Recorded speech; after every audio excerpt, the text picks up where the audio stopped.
Well, welcome. I am so happy today to have Amelia South with me. She's a practicing herbalist and owner of the Black Sun Organic Farm. And I find that very interesting how she came about to be an organic farmer. You didn't come from a farm background or anything, Amelia, hey? No, we didn't have a farm. I'm not like a sixth generation farmer or anything. I did. My grandmother had a lot of gardens and did a lot of canning.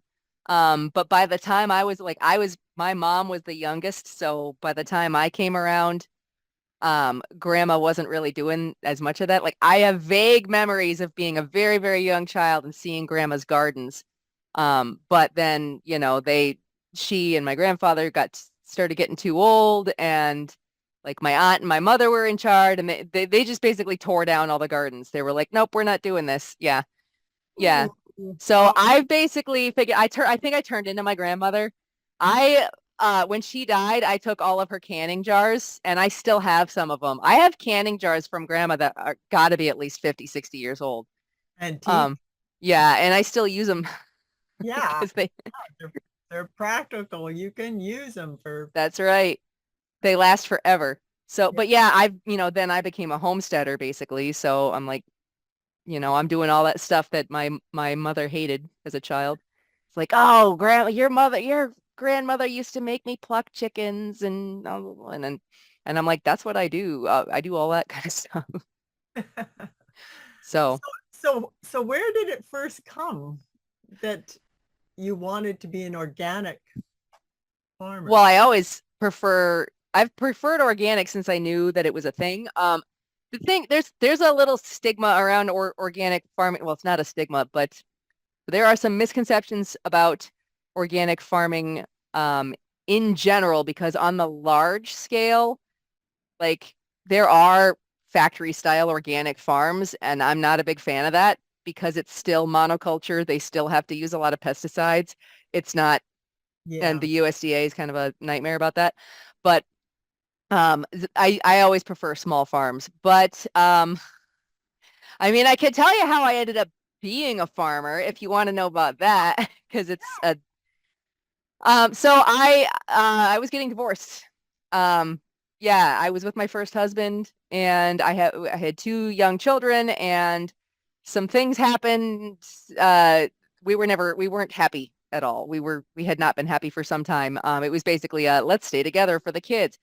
Please, whoever's watching, if you are still together just because of your kids, don't do it. Don't do it. Make yourself happy, be a happy person, because your children will watch you as a happy person grow up being happy, and then they will know that that's what it's like to be happy instead of watching you be absolutely miserable for their sake. So anyway, there's my diatribe. And I was leaving an unhappy marriage, and I basically had spent 4 years as a stay-at-home mom, 4.5 years as a stay-at-home mom, and I I was the one paying the bills. Like he got the money, I paid the bills and did all the work. Um, and so I knew how much money he had, or rather didn't have, and I knew that he was not going to be able to afford to pay the mortgage of the house that we owned and also an apartment for myself or himself or whichever one of us left. And I was looking for ways to get out of the house so I didn't have to live with him anymore while the divorce stuff was going on. And I discovered that farm apprenticeship was a thing. And there are a lot of people that still don't know that that's a thing. You can be an apprentice on a farm. So there's a whole network. I don't know, I haven't looked at it in a few years, so I don't know how in depth they still go. But there were some forums. This was back in 2014, earlier, like January, February 2014. There were some forums online where you could search and find farms that were looking for apprentices or looking for farm help. And so I did a few interviews. Like I drove all over Tarnation trying to find a job at a farm. Um, because what the deal is that you go and you live on the farm and you work that farm, usually at least 5 or 6 days a week, and then you get like one day off. And you learn farming by just being completely and utterly immersed in it. So, I had been in VOAG. If you're not familiar with VOAG, vocational agriculture, the FFA. So I'm in the United States, Future Farmers of America. I'd done that in high school. I was on in animal science, so I had gone through like a lot of I knew about agriculture and I'd been gardening and stuff like that. I had already like killed my first chicken as I needed to. I'd been doing all that kind of stuff. So I actually went to the national competitions in Louisville, Kentucky a couple of times. Because I won first in my state in dairy judging, and then I think it was second in poultry or something like that. I was like 1 point away from a teammate who got first. It was me and her in first and second place.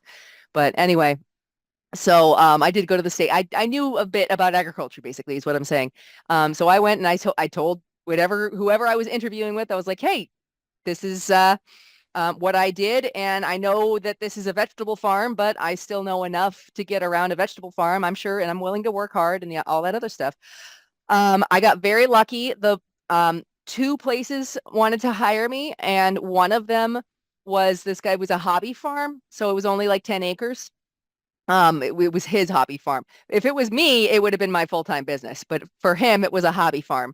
And the thing is, though, he was willing to pay me, and he had like this apartment built above the garage that was basically like a studio apartment kind of thing that I had access to with a composting toilet, so that was fun. And there was a shower out back behind the barn, so I had to go shower behind the barn every day. Yeah, exactly 7 minutes of hot water. I remember. Um, yeah, you don't forget that. But it was nice. It was great. And so on top of living there and working and getting the housing paid, I could have, basically whatever vegetables I wanted as long as I didn't take the last of one thing. And they had eggs. He had a huge flock of chickens. And I was paid $200 a week. Wow. So that was huge in 2014 anyway, making $200 a week doing that. Like he was the highest. Everybody else had said maybe $100 a week.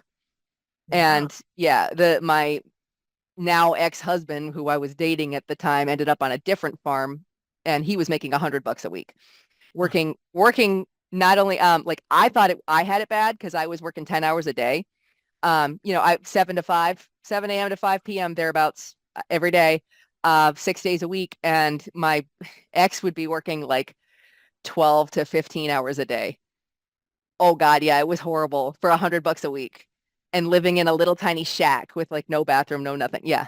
So it was bad. And yeah. Anyway, I got lucky. I got very lucky because of the way that I had that place. I was able to have my children visit me because I couldn't live with them. I went from being a stay-at-home mom to living and working on a farm 60 hours a week. It was literally the hardest thing I've ever done in my life. Okay. Because the very Oh, first day I left, I sat on that couch and I cried my eyes out. I missed my kids, I missed my kids every night for weeks. But sure. I knew I was going to be like, I saw them still 1 day a week.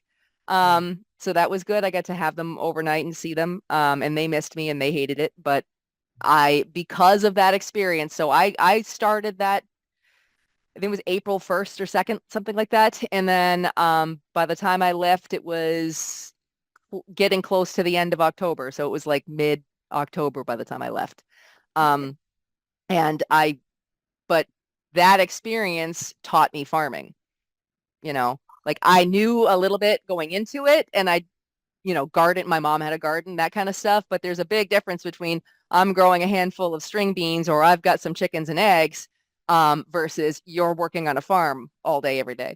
So I will say for anybody that wants to own a farm someday or work a farm or partner and have a big farm business of any kind, please, please, please go spend some time working on a farm.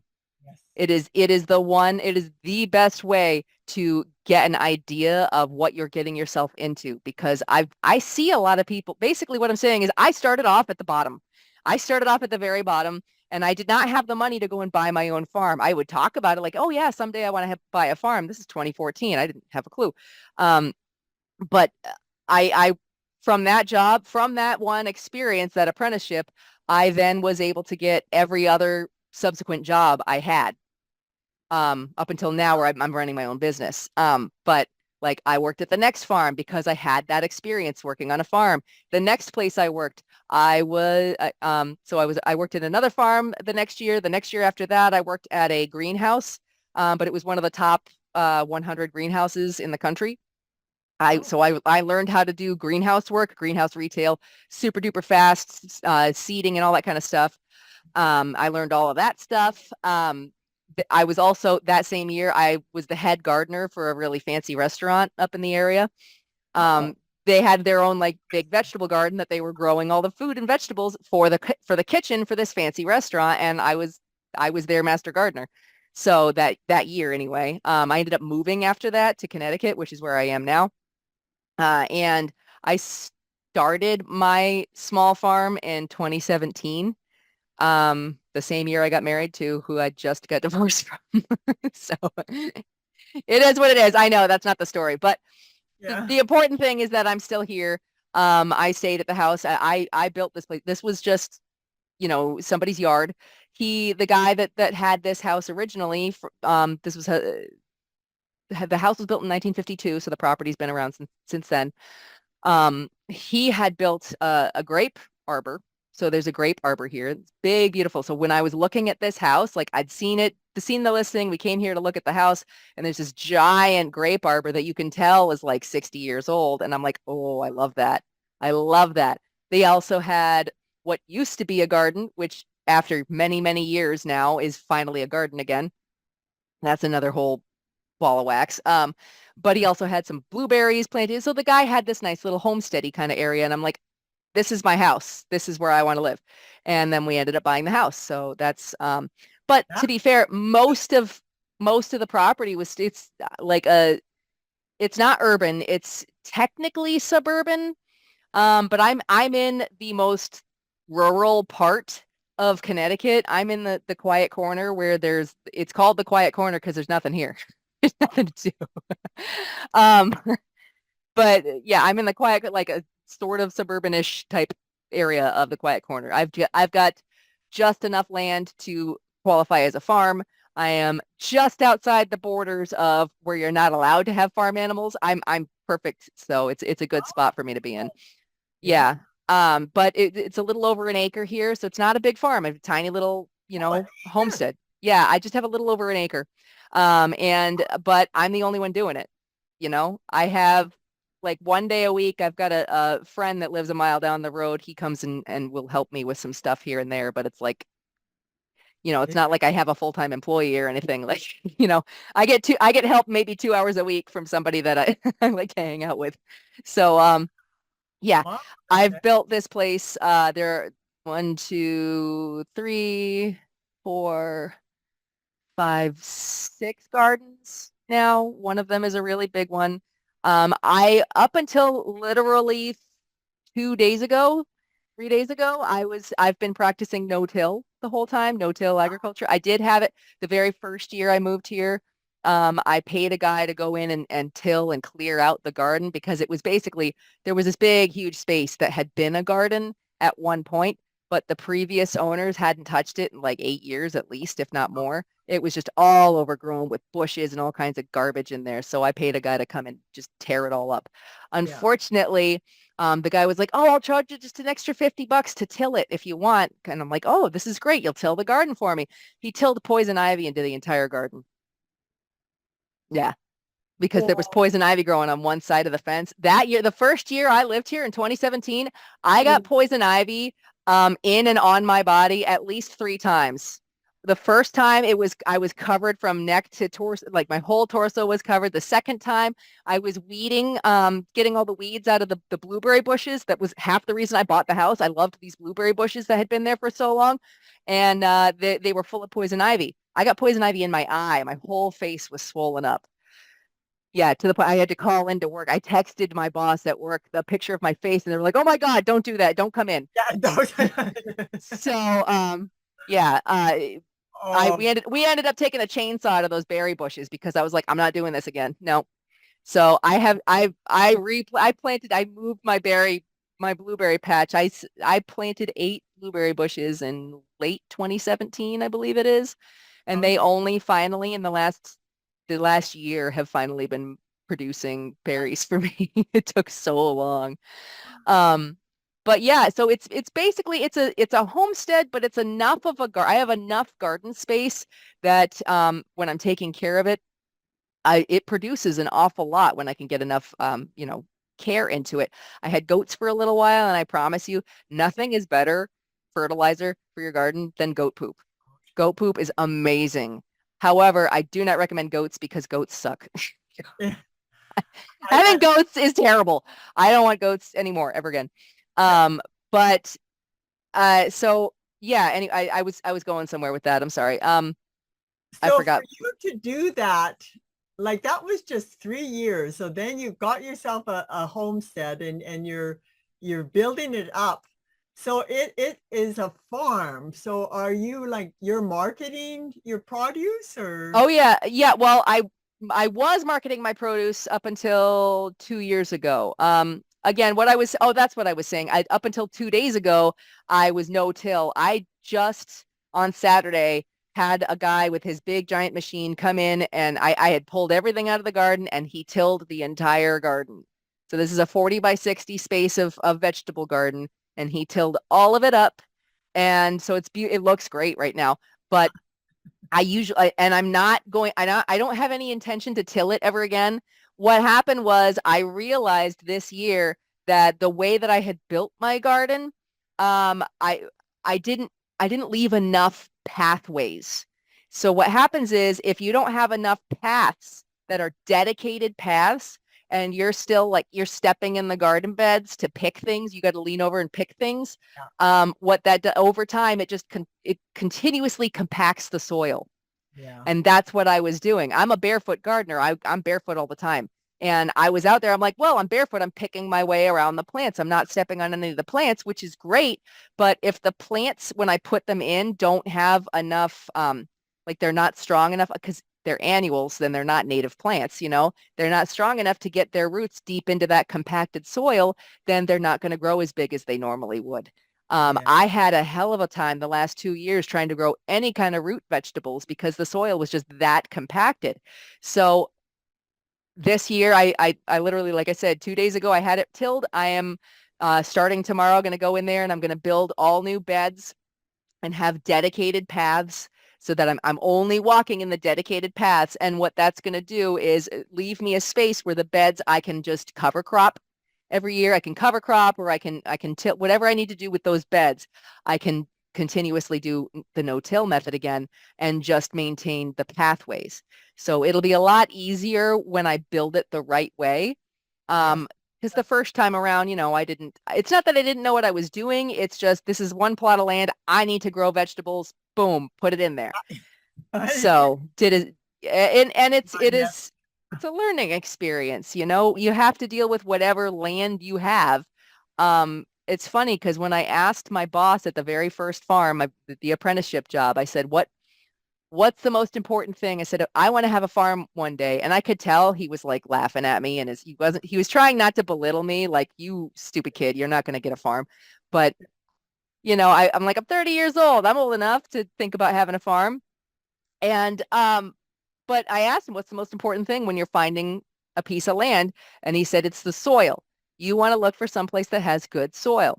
And that went straight out the window when I found this place because I'm like, oh, well, there's already lots of stuff growing here and I didn't even have the soil tested. And that was a stupid thing to do. Because well, I can tell now that I've been here for some time, my land has a gradient. And that's one thing you also want to pay attention to when you're finding a new piece of land, no matter how big it is. Look at the lay of the land. Now, it's not terrible here. There is a very, very slight gradient. So at the very back of my property is a stone wall, and then there is like about maybe a quarter of an acre's worth of like wooded property, which I like. I like having some woods back there. And then there, right at the woods line, is my chicken coop and my duck coop, and then it goes into the land of farmland basically. But there's an ever so slight gradient that goes down, and then it straightens back out where the house is. So I can tell that it used to be the whole thing was a hill. and right around where it dips, where my house is where I can tell they filled it in with stone or some kind of fill, like backfill, Okay. because my planting anything in my front yard is a nightmare. Everything you dig down and it's just rocks, Hmm. rocks, rocks, rocks, rocks, rocks, and a little bit of dirt, a little bit of soil, mostly rocks. So I've got that's why trying to grow anything in my front yard is a nightmare. Thankfully, the backyard is decent. It's not terrible, but because I've been doing no-till methods and Yeah. practicing regenerative agriculture, so I'm trying to put way more into my garden beds than I was taking out. I was always putting leaves and hay and compost and all that as much as I could into those garden beds to continuously keep the nutrition up. And by the way, I don't know if anybody knows this, but pro tip, urine is good for your garden. Pee in your garden. I'm not saying pee on all your vegetables or anything. I'm not peeing on No, vegetables or anything no, like not that. alone. But You can do when that. you're in the preparation phase, like when you're putting the garden beds together, or when you're like you're it's January, March, or whatever, you're just getting everything ready to be growing in. There's like you could actually just like pee in a bucket and then throw it all in the garden. It's really good. It's full of nitrogen. Urine is full of nitrogen. It's very good for your garden. Um, Got people just around you might not want to pee in your garden with it. no, I don't want strangers peeing in my garden. But you know, and again, it's just in the preparation phase. Once you're growing vegetables, you don't want to be peeing near the vegetables or anything like that. I just wanted to say that in case anybody was like, "Hey, fertilizer's expensive," but you know what? You make your own. Yeah. Um, so it's high nitrogen. Nitrogen is the one thing that your soil goes through every year that constantly needs to be replenished is nitrogen, which normally you get from the rain because rain naturally is full of nitrogen. But right now we're in a drought too. So we've been in a drought for 2 months. Like there's fires breaking out all over New England right now. It's bad. Ooh, no. So Yeah. that must be another thing to look for on a farm is good. You look at your land and your soil and the water, hey? Yes. Yeah. Well, even if you don't have like your own stream or something like that, look at what are the structures available and what kinds of things like are there good places to put rain barrels? Yeah. Is there a good way that you can think, oh, hey, you know what? This would be a great place to have a water catching system for when Yeah. it is raining, because that's fantastic. Is there good well water? Do you need to dig a new well or do something to your well? My well, I actually have a shallow well here. It's only like 45 feet deep. Um, but it's been doing okay. It's been doing pretty well for me. So it's just when you want to be prepared, look at your climate, look at your resources, look at your house, look at your land, and if you can test the soil, test the soil. Um, I've been trying to amend my soil for years. So it looks honestly, now that the guy tilled it all in, it looks like it's pretty decent. It used to be a lot sandier than it is now. There's tons and tons of sand. And if you end up with a lot of sand, you need to add compost. If you end up with too much clay, you need to add compost. Oh, So, yeah, you need to make sure you've got a good compost pile going. And I always recommend having chickens or ducks or some kind of poultry of some kind, because then you're going to get eggs out of it. You can give them all your scraps from food and whatnot.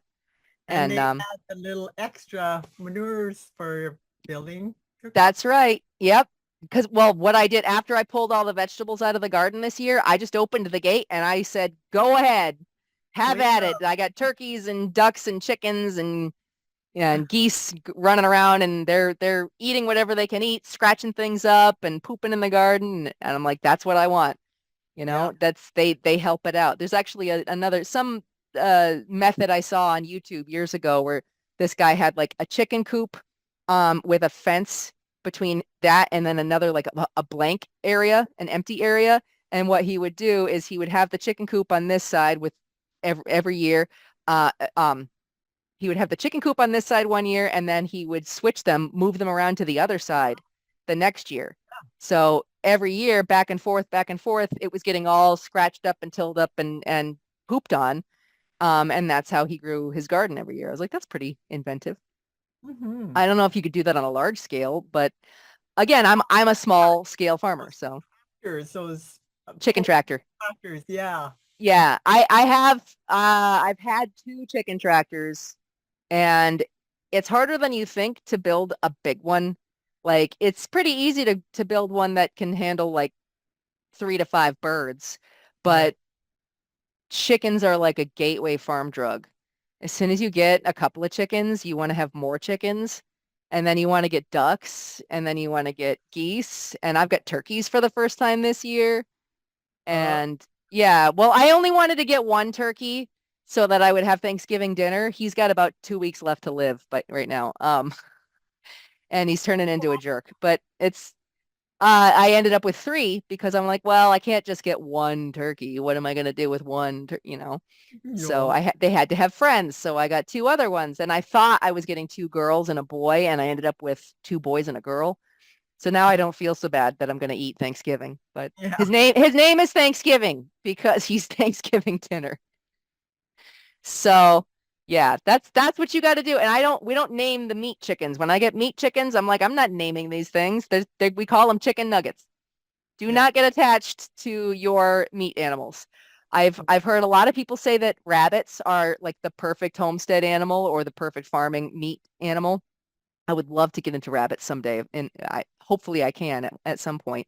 I just have like grand plans for a really fancy pen where you dig down so they can use their natural habitat and Hmm. um yeah, like I've got time for that. So Yeah. anyway, that's what I do now. I was bringing my produce to market for a while, and because I have such a small space, um I started off by trying to maximize my profit margins by making canned foods.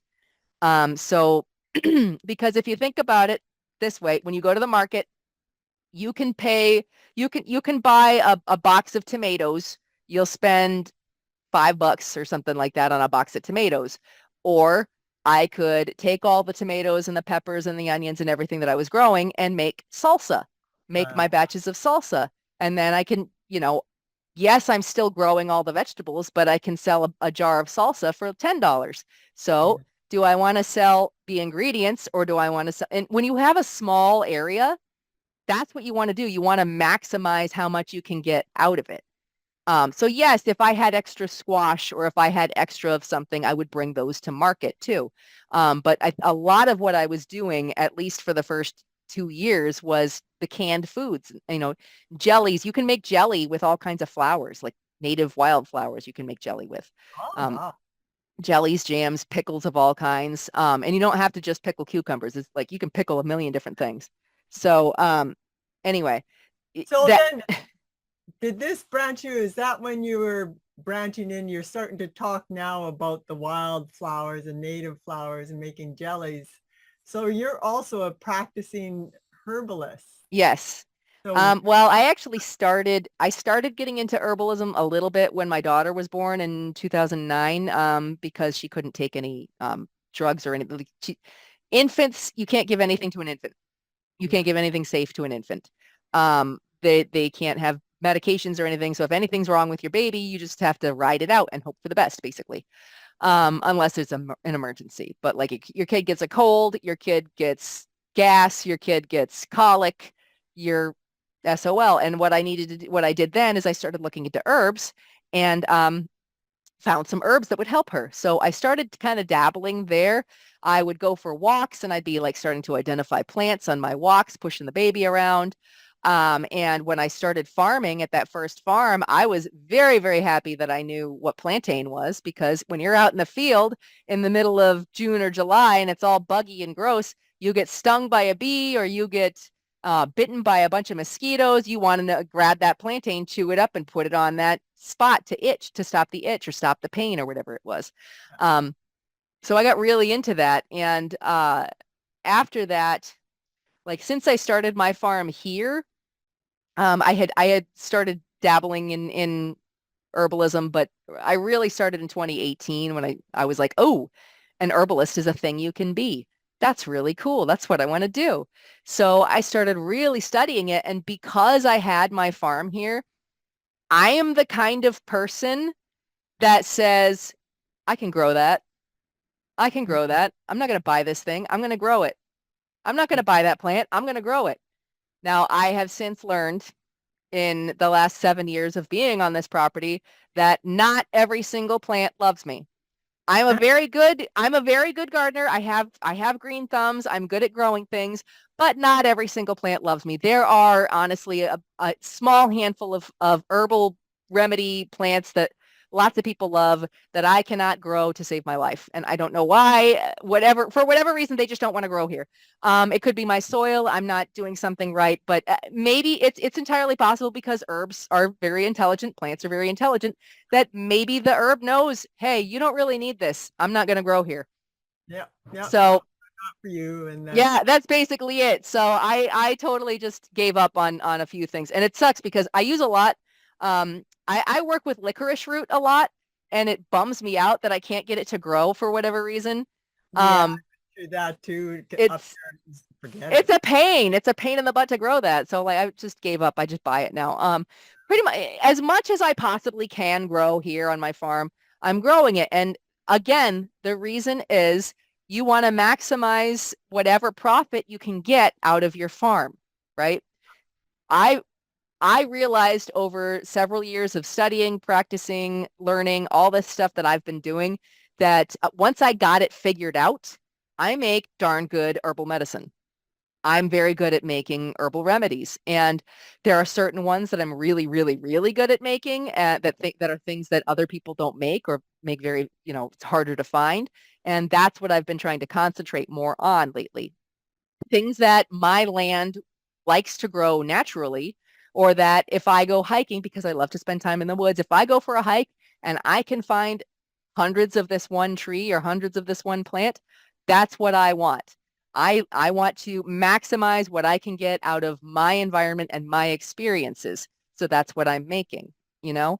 Um, and again, I just tilled my garden. So hopefully when I rebuild it this week, I can have a few beds that are just dedicated to certain herbs that I work with a lot, you know?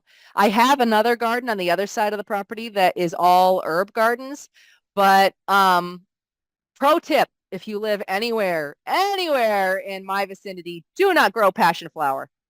That was a mistake. I Oh, put I put one little tiny little passion flower plant in the garden, and I put this nice big trellis around it. I'm like, oh, it can grow up this trellis. It'll be beautiful. That little thing has traveled so freaking far. I'm mowing it down in the middle of the yard. It has taken over the entire herb garden. I'm having to try to rip it out. It's horrible.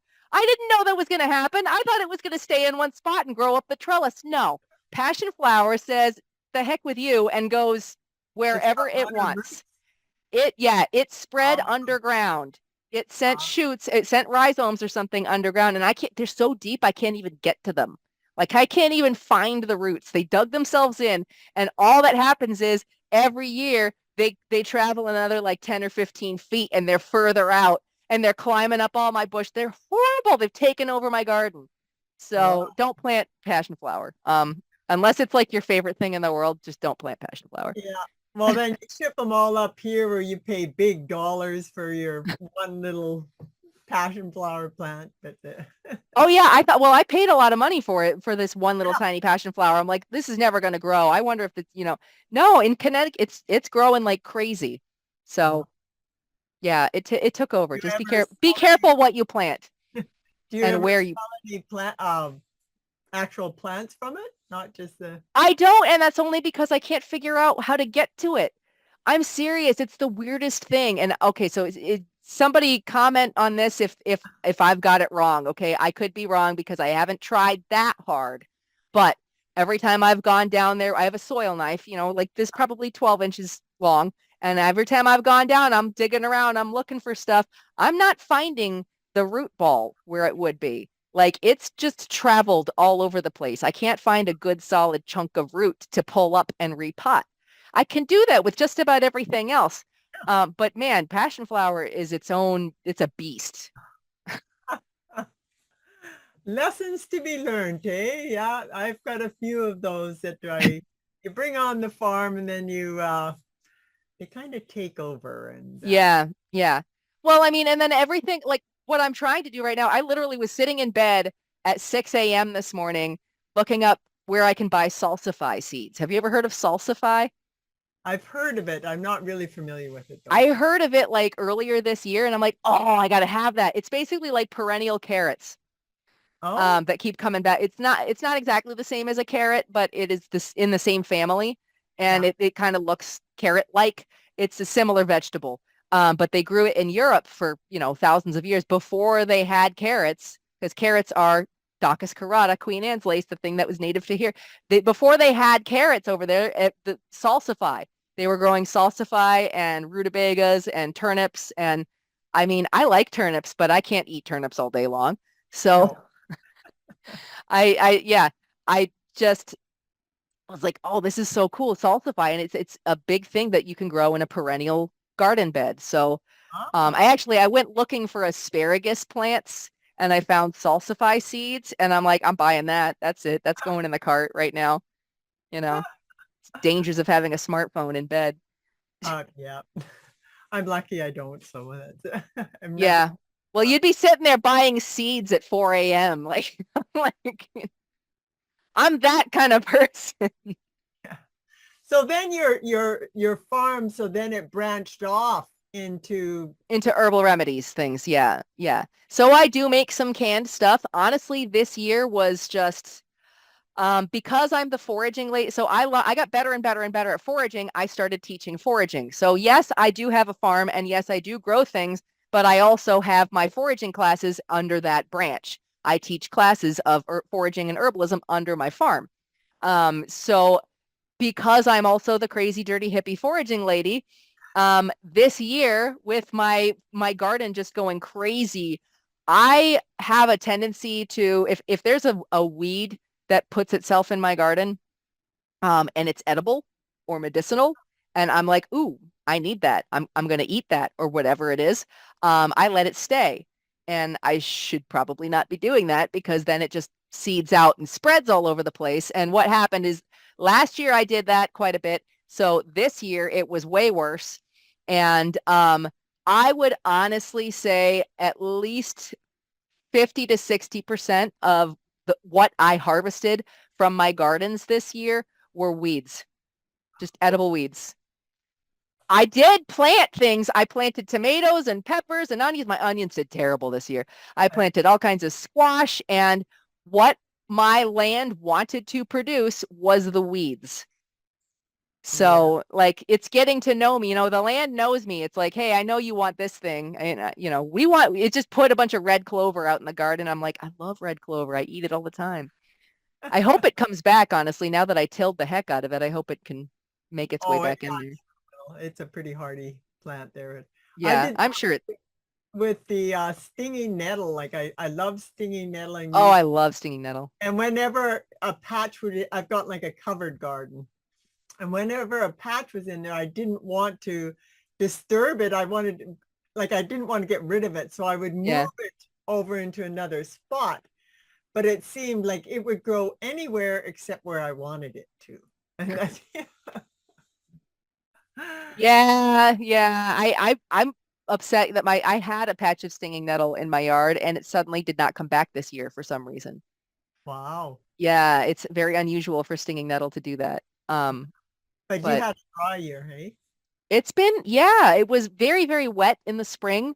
And then all of a sudden, by like the end of June, early July, it just stopped raining. And it hasn't been raining for months.